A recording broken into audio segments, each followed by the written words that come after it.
Question ৩৩তম ৰাষ্ট্ৰীয় খেলত অসমে কিমানটা পদক অৰ্জন কৰিছিল?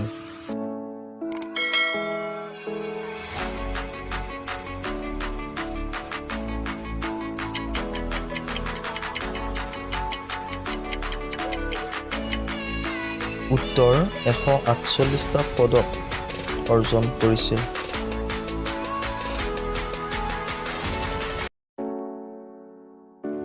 কুৱেশ্যন অসমত অভিৰুচি দিৱস কেতিয়া পালন কৰা হয়?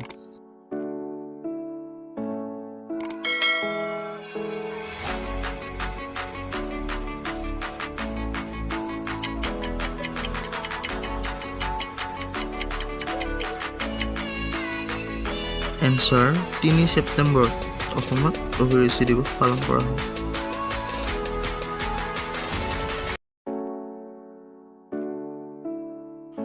কুৱেশ্যন অৰ্জুন পুৰস্কাৰ লাভ কৰা প্ৰথম অসমীয়া খেলুৱৈ কোন?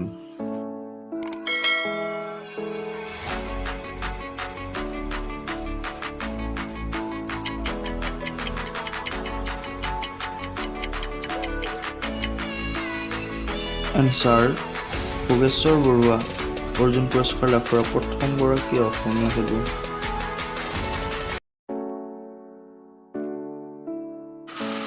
কুৱেশ্যন সত্যেন্দ্ৰ মোহন দেৱ ষ্টেডিয়াম অসমৰ ক'ত আছে?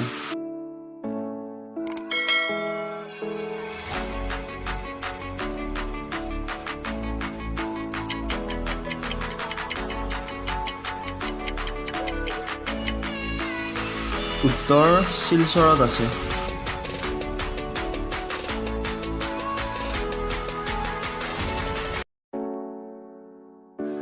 কুৱেশ্যন গুৱাহাটীত অনুষ্ঠিত ৩৩ সংখ্যক ৰাষ্ট্ৰীয় খেলৰ শুভঙ্কৰ কি আছিল?